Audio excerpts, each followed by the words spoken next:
So it's time for part two of the alternate explanation portion of the uniqueness of the Christian hope.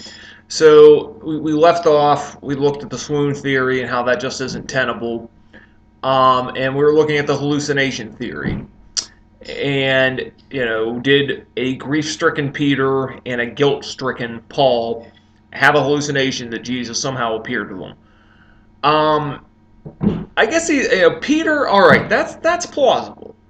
I was starting to get less plausible with Paul because in his writings he made no reference of feeling a burden of guilt for killing Christians, any admiration for them leading up to his conversion, anything like that. It's also not terribly profitable to psychoanalyze a historical figure that all we know about is what is in the stuff that he wrote. Um, there's also the question. I once asked somebody who held the Paul hallucination theory. It was like, well, do you hold then that he was blind for several days until he got to the house on Straight Street, and that the people around him also heard something, but not the voice of Christ, and also that he scales miraculously fell from his eyes after he believed and was baptized. He's like, well, no, I don't believe the fairy tale elements of your story. I'm like, well, you're buying into, you're basically accepting the narrative as far as it supports your worldview, but then rejecting the rest of it when it doesn't support your worldview. So if anything, that's a very inconsistent way of viewing the story. If not, it's somewhat hypocritical. So we're starting to stretch with the Paul story just based on the evidence that's available. But all right, Peter and Paul had hallucinations that Jesus had risen from the dead and appeared to them. We still have James, his brother, who really didn't think much of him when he was, walking the earth with his earthly ministry. He didn't think he was the Messiah. He didn't think he was anything. And yet he appeared to him. And James definitely believed that Jesus had risen from the dead. Now, I don't know what would have caused James to believe this. James would probably have been sad that his goofball brother with delusions of grandeur had died. And he might have even felt bad that, well, I don't know. If anything, if he had died and stayed dead, it probably would have shown, well, gee, Big Brother was a fraud after all. This is a tremendous stretch, assuming that Jesus had somehow appeared to his older brother. To his younger brother, if he hadn't risen from the dead in some hallucination. My mother passed away a few years ago. I've had dreams about her, and certainly I was quite sad when she had died, but it was nothing that would have caused a hallucination in me. And just the whole, what about the other apostles? Okay, Peter has a hallucination, sees Jesus in it. He goes and runs and tells the other apostles, he's like, you won't believe this. I saw Jesus. He appeared to me. He's risen from the dead. Don't you think human nature would dictate that a few of them would say, that's nice, Peter. You're obviously, you're obviously seeing things because you're so sad and guilty. People like Thomas, I don't know. I think I'd kind of be like Thomas. A lot of people are hard on Thomas for being doubting Thomas, but I kind of feel bad for the guy. I think I would have been in the same boat he was in. Especially, that was with another 10 apostles saying it. This is just one apostle, Peter, saying, I saw Jesus, and they all just buy it. And some theories go that they start hallucinating seeing him too. I don't know. This is really starting to reach here. And putting all that aside, okay, he died, he stayed dead.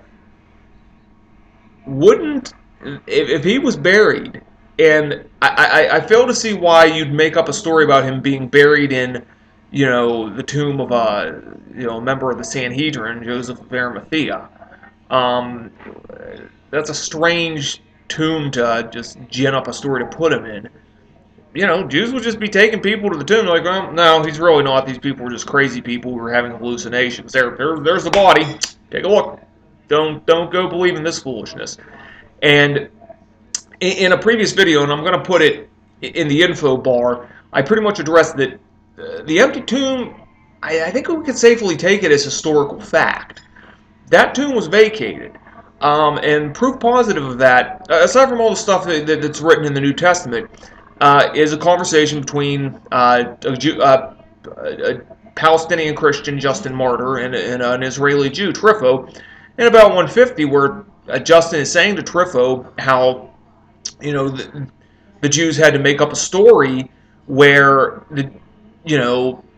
that Jesus' body had been stolen by his apostles, and they had to spread this story throughout the empire. He almost seems to quote from the memo that was sent to Jews as far as what to say.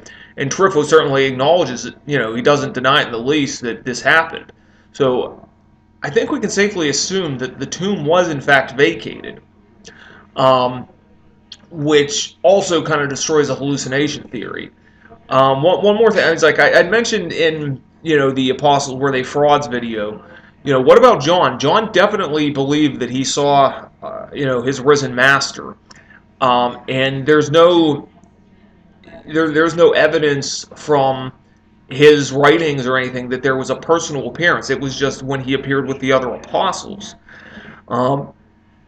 If based on the fact that John was willing to go to his death and being boiled in oil and surviving it, and even if we reject that, if John was willing to be exiled to a jerkwater island of Patmos when all of his other apostolic brethren were dead, if this was fraud, I'd say, like, you know what, I'm hanging up the boots, I'm done living out this charade. But no, he went to Patmos, and that's pretty, he believed that his Lord had risen from the dead, and yet we see no evidence of him appearing to him just as person to person. So I don't think we could rightly say that he had any kind of hallucination.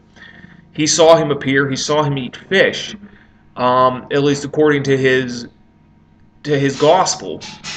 He definitely believed that he had risen from the dead too, and the hallucination theory is pretty much shot at this point. It was plausible with Peter, starting to strain with Paul, seriously straining with James. It's just getting into begging the question, and with John, it's shot. If he had seen him person to person, just him and Jesus, he certainly would have made reference to it in his gospel. But he didn't. So the hallucination theory doesn't stand up to scrutiny either. And I've not heard of any other real plausible theories that would explain away their sincerity either. So what do we have then? We have the following basically established facts that from the earliest times that Christians believed that Jesus had risen from the dead, that he appeared to Peter, James, the 12 apostles, several other apostles, the group of 500, and lastly Paul. We pretty much established, based on the testimony of their lives and martyrdoms, that these men who said they saw him were not frauds. And we just established here that it is exceptionally unlikely that it was some kind of hallucination. And if he did in fact appear to all of them, the hallucination theory's toast. What other conclusion do we draw? Well, I'm going to take a little vacation. Little old MSM is taking the wife and kids to the beach for the week. And when I get back, we're going to wrap this up and talk about what all the implications are here. See you then.